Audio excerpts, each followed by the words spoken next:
again to another edition of the Front Row Roundtable show presented by Ralphie's. Thank you very much for being here. I'm Norm Weimer. This is Big John Melkowski, IL official scorer, at least that's his summer job, or part-time summer job, and Mr. Marty Ben, court jester, who handles the reins at Fairway Mortgage on Navarro Street in the Promenade Shops. It's a good gig. I like the gig. I'm going to keep doing it. I think you will. Yes. All right, let's get at it. I just want to say congratulations. Marty wants to talk golf. Well, no, this is kind of a cool thing for just from a personal standpoint. So Sydney Clanton, who we've hosted for 5 years, celebrated her 30th birthday the week between the Marathon Classic and last week's Dow. I forget the Dow team event in Midland, Michigan. Missed the cut narrowly at the Classic, and then goes up and pairs up with Jasmine, I'll butcher her last name, from Thailand, and they win by 6 strokes, so she got her first tour victory, only the third American to win on the LPGA this year, and won $200K and change, and gets a 2-year exemption after last year missing the cut, or missing the top 100 on the money list by $8. I had forgotten that so to get full exemption status, you need to finish in there. She missed by $8 and would have had to qualify again. So she was playing mostly Symetra this year and was killing it. And so she probably would have had partial exemption status heading into next year and then been able to get back in the top 100. Instead, she wins the tournament, and now she gets a 2-year exemption. And so we drove up Friday night. We saw they were leading, drove up, watched 18. And what an awesome. And then you go home and get to watch it on TV, and you're thinking, that's really cool. So, yes, congrats to Sydney and all that. Neat moment, because somebody that's grounded out, literally grinded it out for 8 years, drives themselves tournament to tournament, really has never made any money of meaningful amount, and then you get a Rolex and you get that exemption, and all of a sudden a lot of pressure's off, and it was just awesome to watch somebody have that moment, and truly that was a moment for her. And what Marty won't tell you is that there's a lot of families that host the women golfers when they come to town for the Marathon Classic.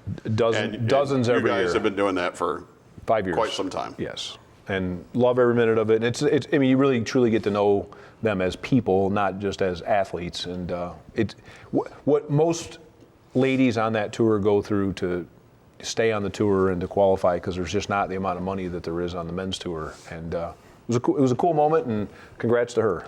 That goes for any sport. Yeah. I mean, you only hear about generally the ones that have made it.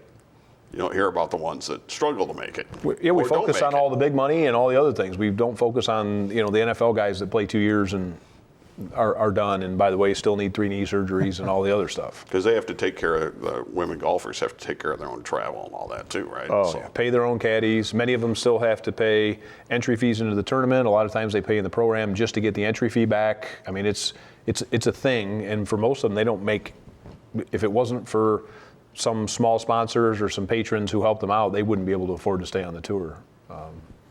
But for her, this is just a cool moment. And as I say, it was when you're watching on 17 and 18, you realize that they're up so many, and they were playing best ball or better ball. So whatever player had the best hole, and you think, well, to give up a 5 or 6 shot lead with playing in that format's nearly impossible, and you're kind of watching where they quit having to worry about each shot and just kind of the air goes out and they're celebrating it. In fact, my wife was FaceTiming a good friend of hers who was at their house family-wise, and they were all crying, and we could see them in the background crying because they were so excited for her. And it's just those things, those moments you don't get to see because it's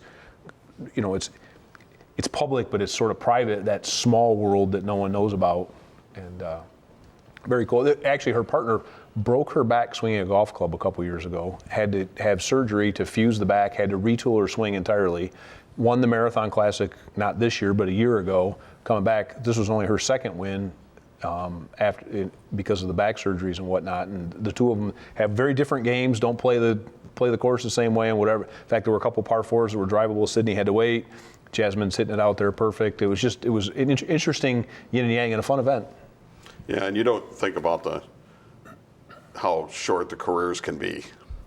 You think of all the past winners just at the Marathon Classic that aren't playing anymore. Yeah. Well, and as I say, it's also, and I'm not going to Hank Haney this or anything like that, but But you know. But he could. Oh, I could. Yes, I could hang a hard left here and take us right into the ditch. But I'm gonna keep it sort of on the road. I'm gonna swerve a little bit here, but. Yeah, but see, you would be doing it, so that's the difference between you, and Hank. But again, for only being the third American to win on the tour this year, it says a lot about the competitive challenges that the ladies face because they don't have the money, they don't have the coaches and all that. In fact, the sisters that they played with, you know, it's amazing to watch the difference in who's around them and who's helping in terms of a swing coach and, you know, the caddies and all the other things were. So the caddy that Jasmine had and the caddy that Sydney had, it was both of their first wins too. So 3 of the 4 people that were out there, it was their first LPGA Tour victory. And again, you just don't see that often. It was the caddy's first win. Randy's been on the bag looping for, 15, 20 years. He drives for the tour. He goes to every event, and then he carries some of the time. And the other caddy, I think she's been out there 15 or 18 years and had never won an event. Wow. It's a long time. Yeah. But, you know, again, to watch those little snapshots of moments where you realize the caddies don't get the attention, but they're all high-fiving, and there were people shaking, other caddies came and shook champagne on them because, you know, they had both won for the first time, and just a cool thing. People that don't golf don't know that there's such a small margin for error on no matter what you do. And then for the women golfers, technique has to be perfect. Oh, yeah. You know, guys can muscle up and sometimes outdrive their problems, but can't do that on a women's tour. No, and when you watch the precision, you know, the iron shots that I saw among the 4 groups toward the end there, the precision with which they hit mid-range irons and then the lag putting and the, you know, getting at the hole, it was really impressive because, you know, in that format you don't have to worry about running one past or whatever else, and so they could be a little more aggressive, and by being a little more aggressive there were an awful lot of really incredible shots. But I've said that all along, if you want to learn how to play golf, don't go watch the guys, watch the women play. And I can tell you, at the very peak of my game, before the knee surgeries and couldn't make the turn or whatever, I could never hit a ball as far as Sydney can hit it. And, you know, if you, like you're saying, if you want to learn, go watch any of them because they play a game that I thought I could get to.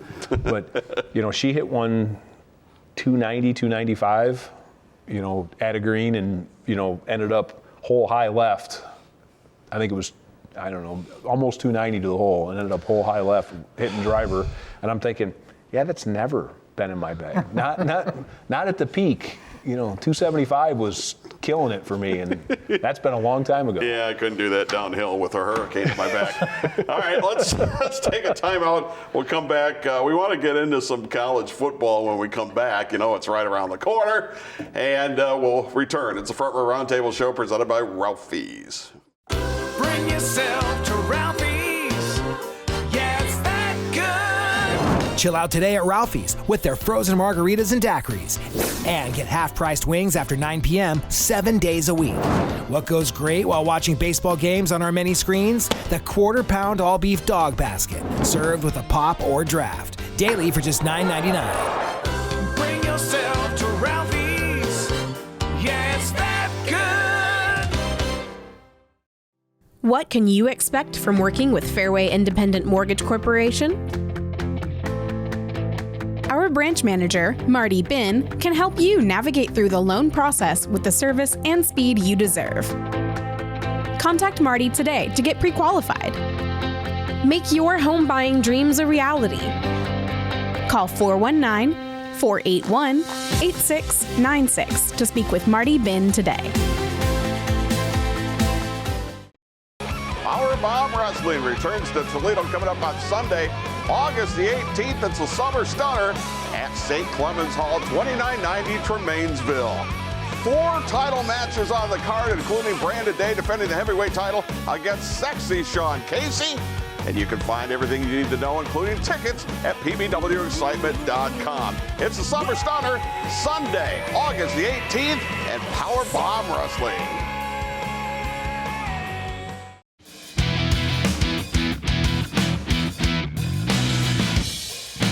All right, welcome back for our Roundtable show presented by these guys, Ralphie's, my home away from home. Don't forget half-price appetizers any night after 9 o'clock, including 10-count wings, which the wings are fantastic. I can tell you that personally. He can probably tell you more about the Hoover salad. And Marty doesn't come and see us at all. So They don't let me out much. It's not my fault. Hey, who's they? My ankle bracelet only goes for a certain amount of Right. distance. Right. If I say anything further, I'm going to get in trouble. All right. And you'll get in worse trouble. Yeah, oh yeah. All right. Don't text me. I was joking. No, go ahead and text him. Make sure you wait till the end of the show, too. And by the way, I would like Keep to him not awake. thank all of you for melting my phone down because I bashed Tebow last week. I'm sorry. Please don't melt my phone down anymore. Seriously? Oh, it was. Never mind. I don't want to talk about He's it. on the injured list now Yeah, I don't care. because he can't catch a two-hopper to the outfield without getting 8 stitches in his hand. Not saying a word. Great athlete. What a great. Tim Tebow's a great athlete. He's lying. Text him. All right. Well, speaking of college football, he should be doing college football commentary. I enjoyed him on there. That's what he should be doing. In fact, including his stitches, just put a little butterfly on it and go commentate. Why did a certain Big Ten football coach go viral? Because he said something that's probably true. Which is? Who is it, first of all? Pat Fitzgerald said football attendance is down because we're all too busy looking at our phones. The only thing I sort of dispute about that is that he made it more about age. And I can tell you today, on my way to the show, I stopped and did a couple things, and I almost got run into by 3 people staring at their phones, and they were all older than me because they were busy checking Facebook while walking through a public place. And I thought, well, Pat, it's not just the millennials anymore. It's a whole bunch of people who are too busy. Yeah, and actually, I heard, and I think Ohio State has added Wi-Fi to their stadium. They've added routers all around the stadium, and that is in a lot of places. I mean, if you go anywhere with any kind of crowd, you can't get service. But they have added routers so that you have service to your phone. You can do whatever you want. Because it's more important to take selfies of me at the game than it is to watch the. Well, I was going to swear. I'm sorry. But that's the attitude now. How many concerts do you go to where people aren't enjoying the concert? They all got their phone up, making sure they get video of it. Yes, and it drives. I mean, again, it's more important that I was there and I insert myself in it than to actually enjoy the event that I paid to go to. But there isn't just one reason. I think we'd be naive to think that it's all just one reason. It's not one reason. I think there's a lot of different things that are working in on this. Well, ticket prices. Well, yeah, that's one. That was the first one I was going to name, but Well, I think it's ticket prices. I think it's the I don't like absolute explosion of the preseason game. I mean, look at any of these teams' preseason, pre-conference schedule, and you got 1 or 2 games that matter, and then the rest of them are a joke. I'm sorry, but they're all. I mean, as a Michigan fan, do you want to go to 2 or 3 of those games and pay? Sorry. I was trying to make a point, but that's quite all right. Continue on. I'm sorry. It's your show. Don't start that now. Since when did that happen? I don't. Right there it was. All right, I don't like the football game day experience anymore. I don't like it.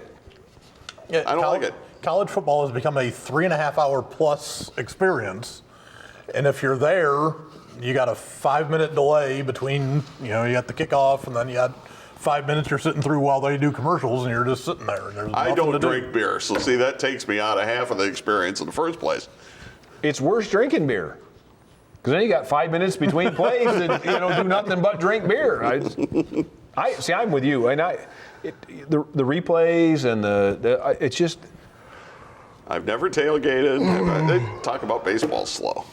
You go to a game, especially a nationally televised game. Yeah, oh my goodness. Yeah, it's awful. Any football game, NFL or college, if it's nationally televised. So do you want to go out, fight the traffic, find a place to park, pay $20, $30, $40 to park, then walk all the way to the stadium, and then sit in a big crowd who's spilling beer on you? Pay $80 a piece to get in, $80 a ticket.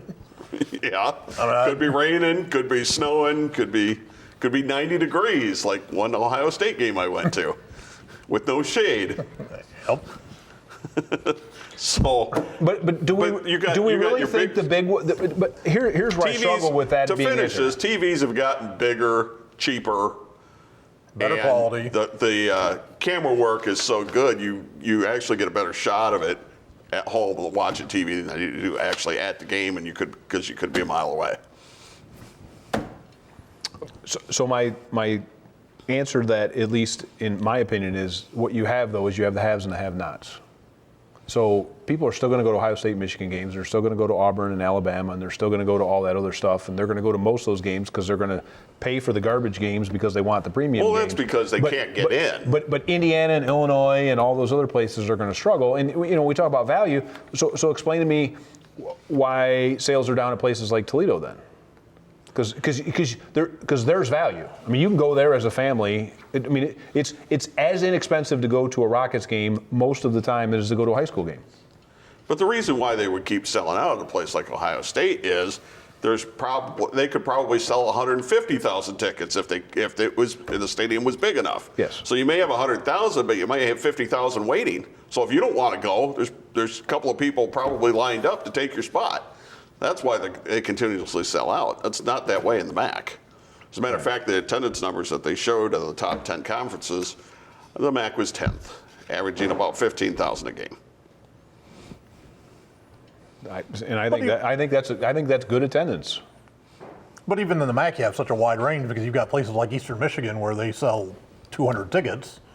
I don't know what they announced, but they buy large tarps. There's 200 people in the stands, and then you've got UT where you do get a decent crowd, except on Wednesday night in November when it's cold and rainy and it's 9 o'clock at night on a Wednesday because they. And I don't blame anybody. And I don't blame anybody for whatever decision they make, and I get it.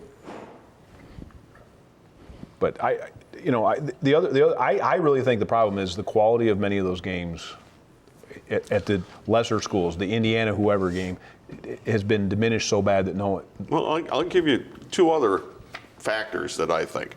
There are so many games on TV. Basically, and conferences bigger than the MAC, everybody's on TV all the time. And Toledo's on most of the time. Nope. You can usually find them somewhere. Right. So if your team's on TV, are you going to go to and that's my thing is if you live in one of these towns and you want to watch something else or go to the game, if you couldn't get it on TV, you'd probably still go to the game because you wanted to be part of the experience that day, and you'd go there and be checking remember the old digital board that would have scores scrolling on it. Yep. Yeah. So now everyone's on their phone telling you exactly who scored what touchdown. But also millennials, Gen Xers, whatever you want to call them, are not as interested in sports as our generation. That's just pure and simple the fact. Let's take a time out. We'll come back. We got a little NFL and a little bit on Big John's favorite Tiger player. It's a Front Row Roundtable show presented by Ralphie's. Bring yourself to Ralphie's. Yeah, it's that good. Chill out today at Ralphie's with their frozen margaritas and daiquiris.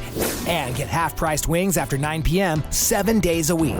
What goes great while watching baseball games on our many screens? The quarter-pound all-beef dog basket, served with a pop or draft. Daily for just $9.99. Bring yourself to Ralphie's.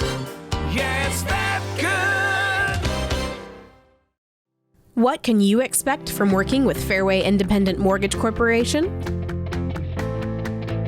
Our branch manager, Marty Bin, can help you navigate through the loan process with the service and speed you deserve. Contact Marty today to get pre-qualified. Make your home buying dreams a reality. Call 419-481-8696 to speak with Marty Bin today. Powerbomb Wrestling returns to Toledo coming up on Sunday, August the 18th. It's the Summer Stunner at St. Clemens Hall, 2990 Tremainsville. 4 title matches on the card, including Brandon Day defending the heavyweight title against sexy Sean Casey. And you can find everything you need to know, including tickets, at pbwexcitement.com. It's the Summer Stunner, Sunday, August the 18th, at Powerbomb Wrestling.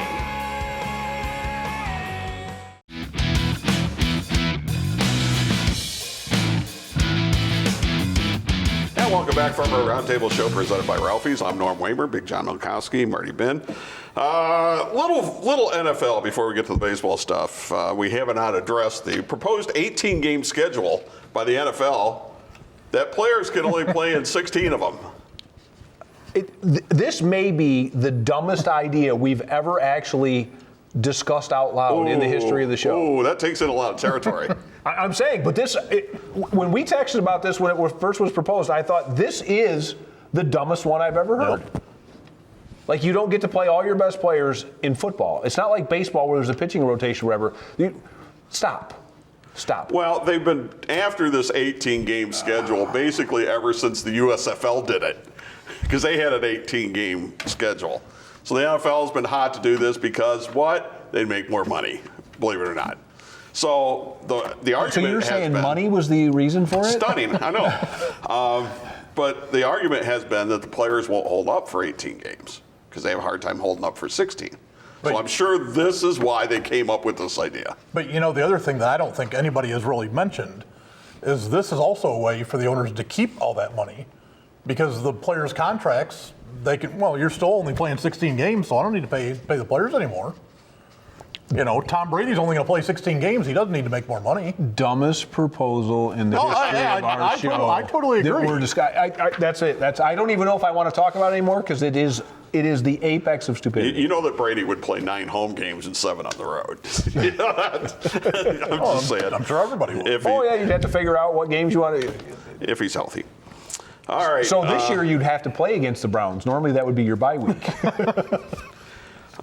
John's favorite Tiger, Nick Castellanos, has gone full Juan Gonzalez. There's 3 people that are going to get that reference. Juan Gonzalez, the one year he played Detroit, and what he called the ballpark. Yes. If you don't know what it was, look it up, because we can't tell you on the air. Has to do with horses. Yes, cavernous. Has to do with horses.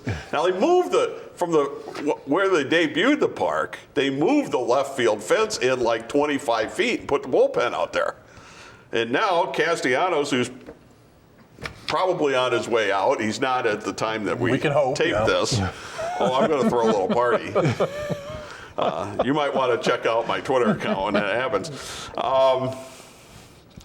But seriously, I mean, this is why we're in this situation with all these home runs.